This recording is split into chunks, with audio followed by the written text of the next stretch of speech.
Welcome to the Vital Spirit podcast. I'm Dr. Kelly Livingston, a naturopathic physician and your guide to a new health reality, one that connects body, mind, and spirit. Together, we'll dive deep into the art and science of holistic healing. Through working with hundreds of women through midlife transitions, I've discovered something profound. Most of our physical and emotional challenges are rooted in a maladaptive stress response. And true healing begins when we regulate our nervous system. Each episode will explore complex health topics in simple, empowering ways, uncover the deeper wisdom within each of us, and share practical tools for nervous system regulation to help you awaken your vital force and create lasting wellness. So, if you're ready to reconnect with yourself, your health, and your purpose, let's begin this journey together so you can experience life more fully human and deeply healed. Hi, and welcome to the Vital Spirit podcast. Part one of this conversation on burnout was about naming the lived experience that I hear from women every day, the descent into burnout, the roles that we play, the cultural forces that are keeping women carrying too much, and the response to that episode was huge. Women wrote to me saying, I finally feel seen. That was a great message to receive. And so today we're going to dive a little bit deeper into burnout. You can think of this as your burnout masterclass. And this episode is really for you if you're tired of being told to just rest or just practice self-care.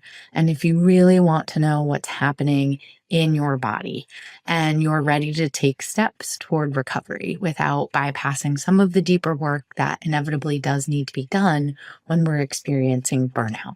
I'm so glad that you're here. Burnout isn't just about being tired, right?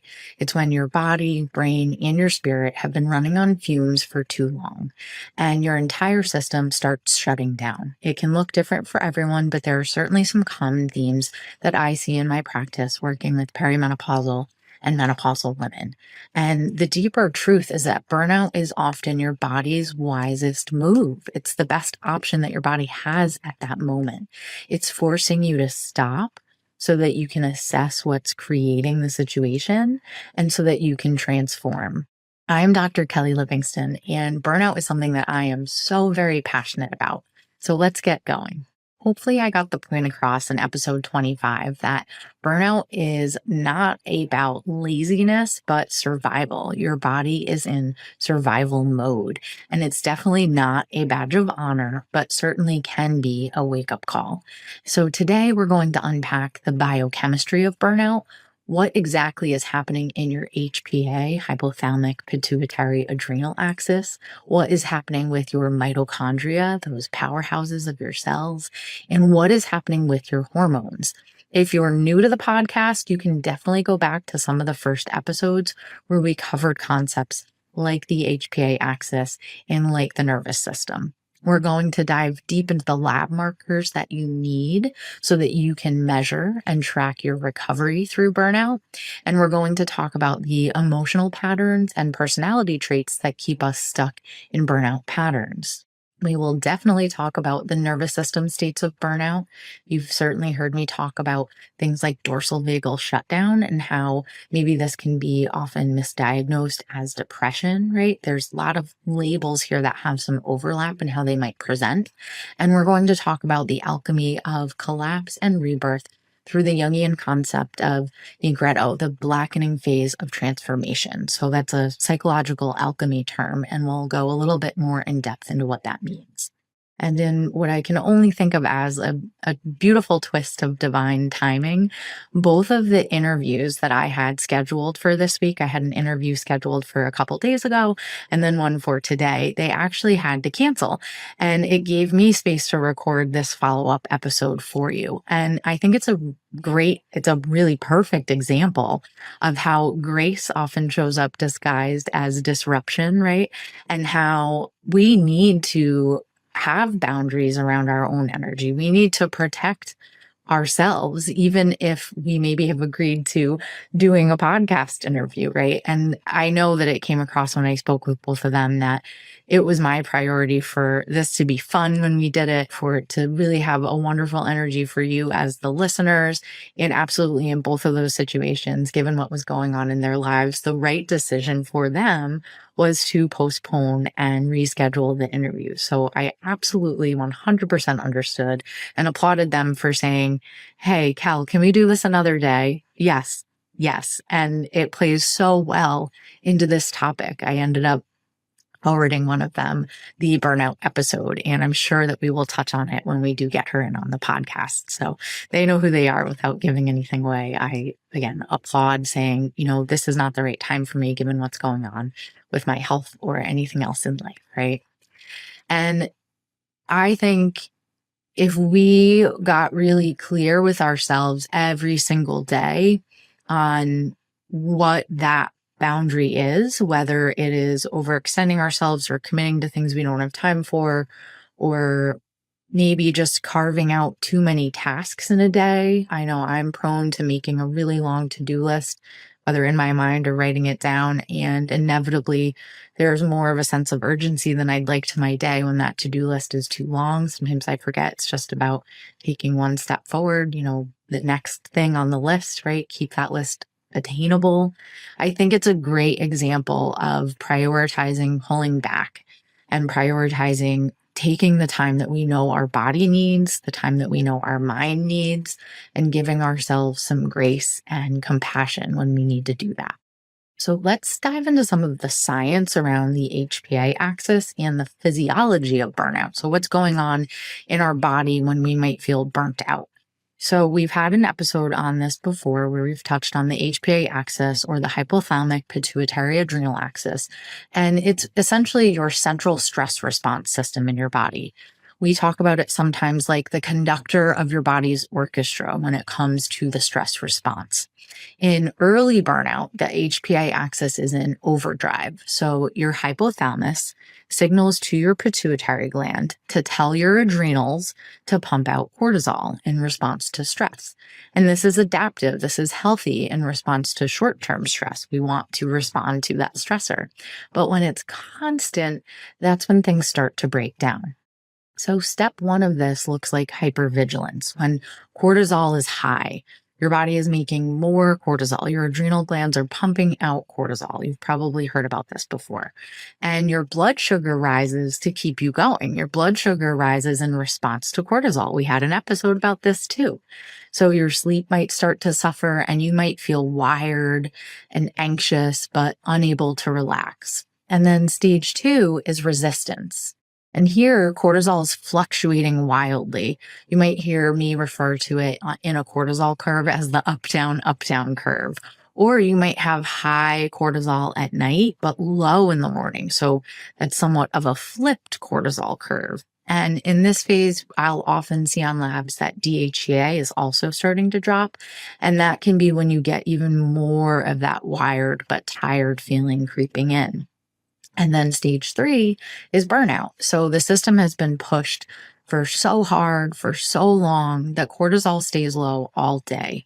So essentially, it might look like a flatlined cortisol curve. DHEA can also be low at this point. Most people think of just cortisol when they think of their stress response, but your adrenal glands actually make DHEA as well. And we've talked before about pregnenolone, right? Your master hormone precursor, or that mother hormone, that hormone precursor to all of your other hormones, that can also become depleted. At this phase, your thyroid can often be slowing down, inflammation is often rising, and because pregnenolone is that precursor hormone to every other hormone, it's going to affect progesterone, estrogen, testosterone, so your mood further, your energy further. There's a trickle-down effect there. I often describe to women that pregnenolone, if you think about a train station, and pregnenolone is at the center of that train station, and it can go 2 directions out of the train station. Pregnenolone can go and drop ingredients off to become progesterone and then cortisol. That's one direction. Cortisol's at the end, progesterone's on the way. Or pregnenolone can go the other direction and it can become DHEA and then testosterone, or DHEA and then estrogen. So if you think about those train tracks, then when you start to think about the downstream effects of some of these hormones and how they might impact your mood and your energy, I think it can make more sense why you might hear us talking about something called the pregnenolone steal, which is not exactly technically correct. It is because of these two different pathways, essentially, that in the biochemistry of your sex and stress hormones, that pregnenolone can go. So you might hear me talking more about that. Go back to some other episodes on that. I post about this sometimes on social media. I talk about it in my newsletter. So hopefully that concept starts to make sense, and why stress management, essentially nervous system regulation, prioritizing healthy cortisol curve and circadian rhythm, why all of that matters so much for our sex hormones, for our mood, for prevention of burnout, right? So I had to go off on that tangent. And there's lots of research around this. I love research on this topic. So low DHEA has been linked to depression, poor stress resilience in multiple studies, especially for midlife women. And low pregnenolone is associated with memory impairment, fatigue, mood instability, and in psychiatry, pregnenolone supplementation has been studied for mood disorders. So as a holistic practitioner that works with women on mental, emotional health, as well as physical health, this is somewhere where hormones and stress really intersect. And I'm very often intervening here with women.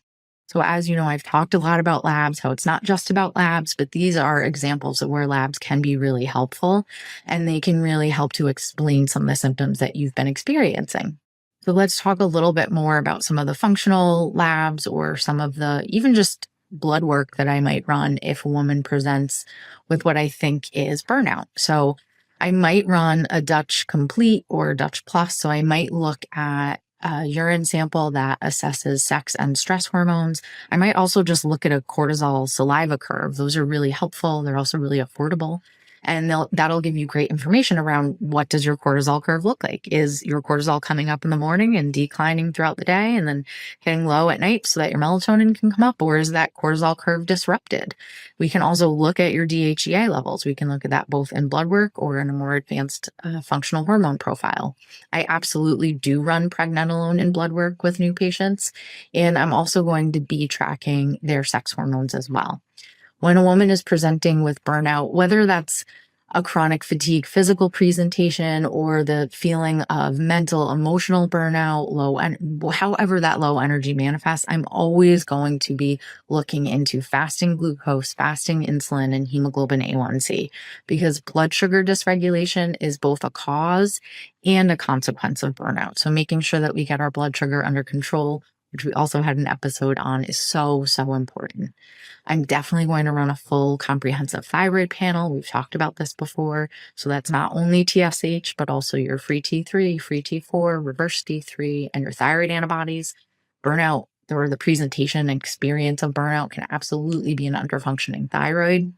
I'm going to look at high sensitivity CRP and ferritin and homocysteine, for example, to track inflammation levels in the body, and look at iron. So very often, as you know, I've talked about it before, women coming in with low energy actually have low ferritin. So that's super important to rule out on this physical rule out panel, right? And then vitamin D, magnesium, red blood cell magnesium specifically, and even further doing a full micronutrient and mineral panel. So chronic stress is going to burn through things like magnesium, your vitamin C, even looking at CoQ10 might be warranted. So as you can see, there's so much that we can look into to figure out why we're experiencing that burnout. As you know, if you've been listening along, I'm also going to consider things like stealth pathogens. So maybe things in the internal environment that are draining us, like Lyme or chronic viral load. And then also things in the external environment, like mold exposure. And definitely, I'm going to look at stool, the microbiome, any sort of dysbiosis that's draining our system or triggering inflammation, or even preventing us from absorbing our nutrients, right? All of this is going to be so key in working on our terrain through burnout recovery. I'm absolutely going to also consider, are there food allergies or foods that are extremely inflammatory that we're eating every single day. And maybe some of those foods are dysregulating our blood sugar as well. I think you can guess what those might be, right? Sugar, for example. And definitely if more of a mental, emotional depression is part of the picture, I'm also looking at omega-3 index in the blood. So do you have enough of those essential fatty acids and omegas in the diet? And we can track that in blood work as well. So obviously labs are important to assess. So you can go and download my free lab interpretation guide. You can go listen to the episode specifically on labs. It has a link to that guide in the show notes. And I have that guide linked on my Instagram profile as well. But it's not just about labs, right? You know that. We can also look at burnout through the nervous system lens. So burnout's not just biochemical, even though I'm absolutely going to look and see, is there something biochemical? Is there some reason this patient's feeling burnt out? But it's also about your autonomic nervous system. Using polyvagal theory, we can see how chronic stress pushes us out of that ventral vagal safety state into survival states. And we've got a whole episode on this too. So remember, sympathetic dominance, when you're in that fight or flight mode and you're triggered and activated, it's going to feel like urgency, irritability, racing mind, that monkey mind, poor sleep. It's going to impact our digestion, either slowing it down or speeding it up. And chemistry wise, you might see high cortisol, you might see high adrenaline or epinephrine if you tested those. That is very different than the dorsal vagal shutdown state, that collapse response. Remember, that feels like numbness, flatness, fatigue, disconnect, lack of motivation. And the chemistry there might look like low cortisol. It might look like low DHEA. It very often misdiagnosed as depression. So again, there's lots of lenses through which we can look at the experience of burnout. If you treat that dorsal burnout, that shutdown state with stimulants, with caffeine, with a quick workout, with pushing through, you potentially are digging the hole deeper physiologically. And if you treat that sympathetic burnout with only rest, then you might feel more anxious because the body still thinks it's in danger. It hasn't fully resolved that stress response. And then very often, even just resting sometimes will stress patients out more. And that can then trigger some of that depression or anxiety in response to, I'm not able to do the things that I need to do or the things that were on my list of things to do, right?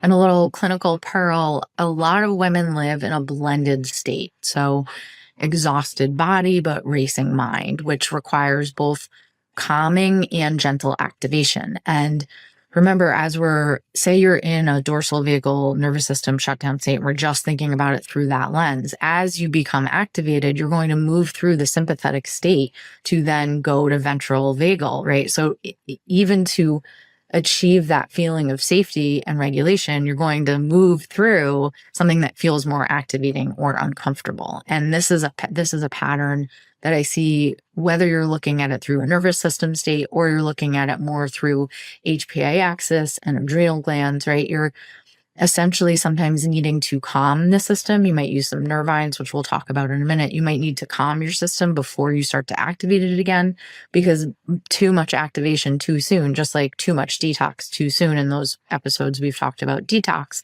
can override the system or overburden the system. So I want you to grab a notebook or a piece of paper quickly, and I'm going to walk you through a quick burnout self-assessment. And I want you to ask yourself a few questions, and maybe I will motivate myself to create a little burnout self-assessment handout, and I'll put that in the show notes too, or this will be a note to myself to do that. So I want you to ask yourself, am I more wired or more tired? Do I feel better after resting or no change? Do I still feel joy in small things? Are there new physical changes? Hair loss, gut shifts, cycle changes, menstrual cycle changes. What's my nervous system baseline? Ventral, sympathetic, or dorsal? Go back and look up what those mean if you don't know yet. And if you're mostly wired, you can think potentially high cortisol, sympathetic overdrive, and you might want to focus on downshifting your system. So consider gentle breath work with longer, slower exhales and inhales, gentle yin yoga, restorative yoga, magnesium glycinate. And if you're mostly tired and flat, you can think low cortisol or DHEA potentially, maybe dorsal vagal shutdown. You can focus more on gentle mobilization, maybe a more excitatory breath work, getting morning sunlight, walking, social connection. And if you're both wired and tired, you can think mixed state, and you might need both regulation and rebuilding support. So we did want to touch a little bit on the psychological transformation of burnout. And in Jungian alchemy, this blackening or breakdown stage before any transformation process is uncomfortable. It's dark, you can feel hopeless. But in alchemy, that's really where the raw material of your life is being broken down so it can be transformed into something new. When our body says, no, I can't do this anymore, there's potential for us to shift gears and to experience life in a whole new way, right? So burnout is the space where your body is really just saying no more, your body and your mind. And your nervous system is sometimes forcing you into stillness so that you can reorient to your true self.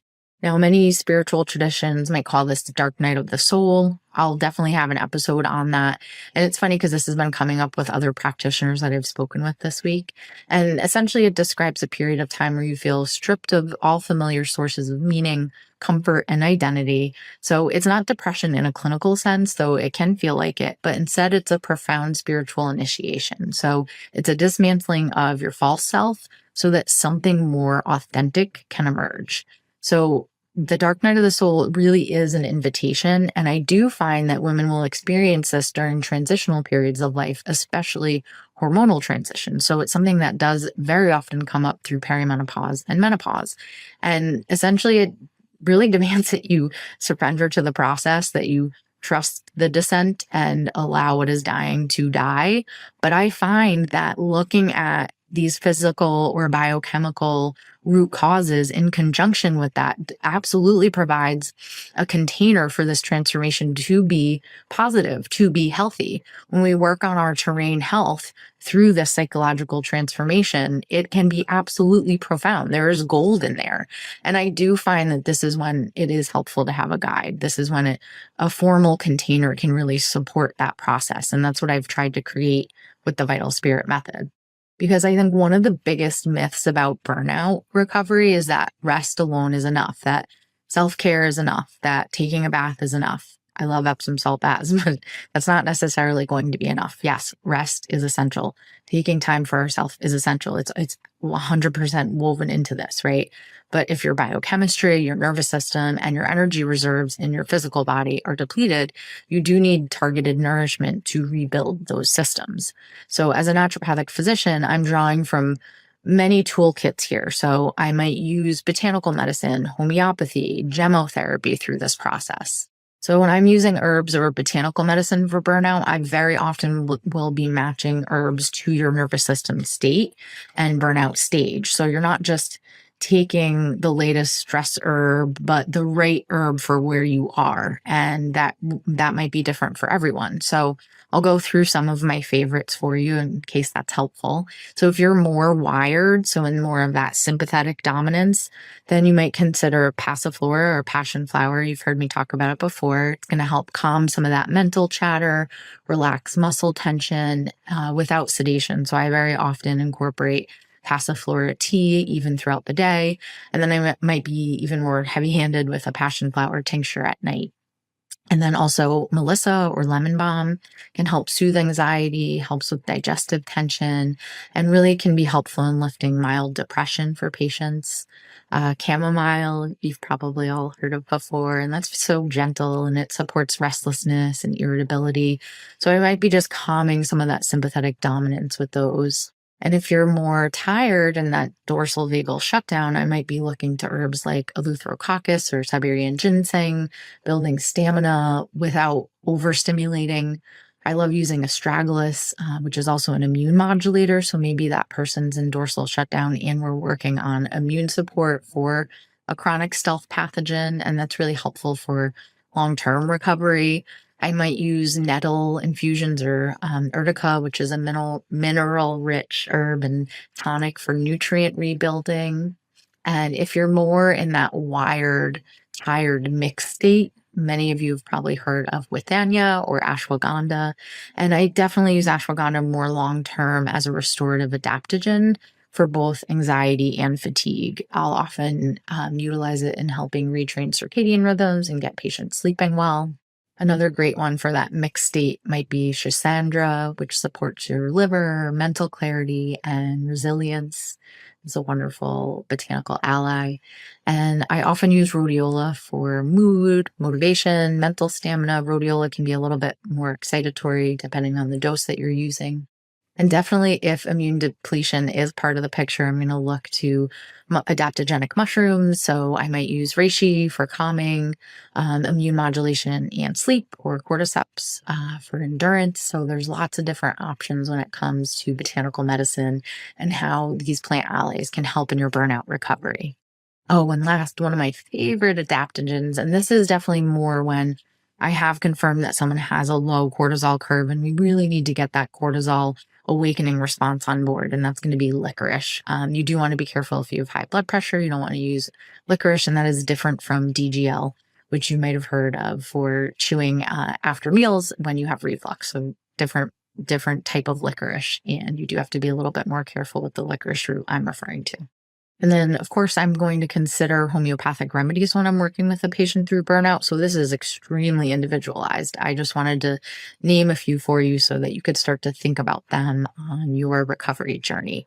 So I might use sepia for women who are exhausted from overgiving. They might be irritable. They might be craving escape. They might feel like they want to get away from their family. That's something that these women will say in the office often when sepia is indicated.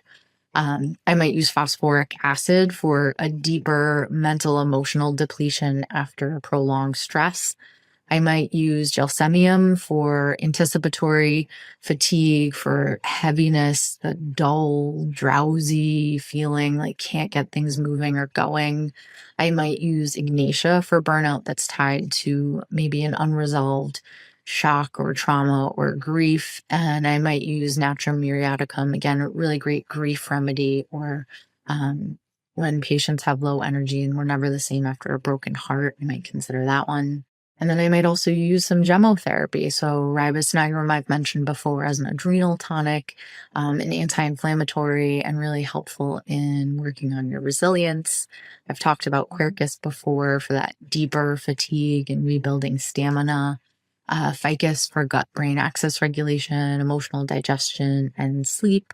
And we might use tilia to calm that kind of hyperarousal and promote restorative rest. So you can probably see, if you've been following along and listening, how a burnout recovery map would work so well with the Vital Spirit method, right? So remember, in the first phase of my Vital Spirit method, we're working on gut-brain axis support. So inflammation in the gut really fuels nervous system dysregulation. And in the beginning of trying to figure out why a patient might be having burnout, remember, as a naturopathic physician, I'm always asking why, but why, and then why is this happening? Why is that happening? What can we do about it? What can we do to prevent it? So I'm really trying to tease out how much of this is gut, how much of this is brain, how much of this is gut brain. What does that look like for that patient? So it's just a wonderful place to start. And then we do move on, of course, to looking further into stress response and working on resilience and assessing that HPA axis and looking at hormones, right? And in that phase, we're really matching our recovery tools to not only the nervous system state, but everything that we've found in our more in-depth lab work. So we're working on your terrain. We're giving your body what it needs to move through these phases successfully. And then we do get to hormones and neurotransmitters and making sure that those things like pregnenolone and DHEA and progesterone and estrogen are optimized. And then we do move on to hair, skin, nails, and spirit. And that's why I joke that at the end of that, you probably don't have to do anything about your hair, skin, and nails. They look really good because you're restoring vitality from the inside out through nutrition, through diet, through lifestyle, through the seeds of health, getting enough minerals, working on energy medicine, right? All of those essentially starts to come out through you. So as you're doing the inner work, as you're doing the psychological transformation work, and you're rebuilding your terrain from the inside out, you're not only going to feel it, but you're going to hear from people that they can see it too. So I want to give you something actionable. So let's give you like a 2-week burnout recovery reset plan. Very, very simple and basic. So step 1 is going to be identify your nervous system state. So are you in more of that hypervigilant? Are you in that fight or flight? Are you more in that dorsal vagal shutdown, or are you more in the ventral vagal socially engaged most of the time? And then choose one physical anchor and one regulation ritual. So for example, a physical anchor could be getting 30 grams of protein at breakfast, bedtime before 10 p.m., and electrolytes as part of your hydration plan. And then a regulation tool or regulation ritual might be a vagus nerve exercise. You can download my vagal tone guide. That might just be breath work, for example, or humming or walking in nature.